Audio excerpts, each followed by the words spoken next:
ሄርሜላና አቤል እንግዲህ ተይዘዋል። አቤልም የሆነ ያስረገዛት ሴት አለች። እኔን አስረግዞ እዛ ጋር ሌላ ሴት የፍቅር ጥያቄ ይጠይቃል አያፍርም እንዴ ብላ እንግዲህ ልጅቷ ቲክቶክ ላይ ወጥታ እንግዲህ ጉዱን አፍርጠዋለች ማለት ነው። እኔ እኮ የወንዶች ጉድ ቢነገር ማያልቅ ማለት ነው። አሰላሙ አለይኩም ወራህመቱላሂ ወበረካቱ። ሰላም የኔ ውዶች የኔ ወርቆች እንዴት ናችሁ?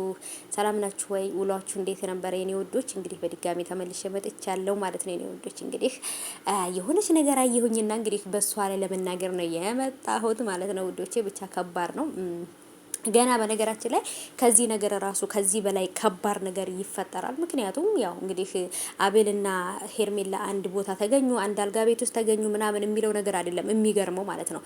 ከአቤል ያረገዘችው ልጅ እንኳን የአብርሃም ነው ብላ እንኳን አብርሃምን ለማጭበርበር እየሞከረች ነው። ስለዚህ ይሄ ነገር አይግራማችሁ ልላችሁ ፈልጌ ነው ውዶቼ ማለት ነው። እና አንድ ላይ መገኘታቸው እኛም ደግሞ እሱ አቤል የሚያሽቃብጠው ማሽቃበጥ በማርገዟ ከአብርሽ በላይ የተደሰተው አቤል ነው። ስለዚህ አቤልና ሄርሜላ የሆነ ግንኙነት አላቸው። አንድ ሳምንት ሙሉ ከአብርሃም ርቃ አቤል ጋር ነበረች። አቤል በያዘላት ሆቴል ውስጥ ነበረች ተቀምጣ የነበረው አንድ ሳምንት ሙሉ ማለት ነው። አቤል ግን እዚህ ጋር ከማርታ ጋር ከናብርሽ ጋራ አፋላጊ መስሎ ሲያፋልግ ነበረ።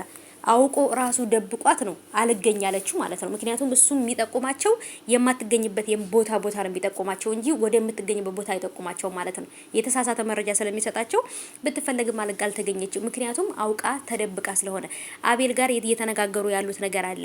ልጁን ያንተ ነው ብዬ ላሳምነውና በቃ ከሱ የሱ ልጅ እንደሆነ ይወቅ ምናምን። ይሄን ሁሉ ነገር ወሬውን ከጨረሱ በኋላ አብርሃምን የሚያሳምን ነገር ከተማከሩ በኋላ ነው ሄርሜላ መጣሽ ብሎ ምናምን። መጀመሪያ እንደውም ዛሬ ሄርሜላ ትመጣለች ብለው ከማርታ ጋር ሲያወሩ የነበሩት ሁለቱ ናቸው። ስለዚህ እኔ አላቅም እውነት ለመናገር እና ስለዚህ አቤል ራሱ ሌላ ሴት አስረግዟል። ያችኛይቱ ሴት ያንተ ልጅ ነው ብዬ እያልኩት የኔ ልጅ አምኖ ሳይቀበል ሌላ ሴት ሊያፈቅር ነው። በጭራሽ ህይወትህን እንዲተወር አልፈቅድልህም ብለዋለች በቲክቶክ ማለት ነው።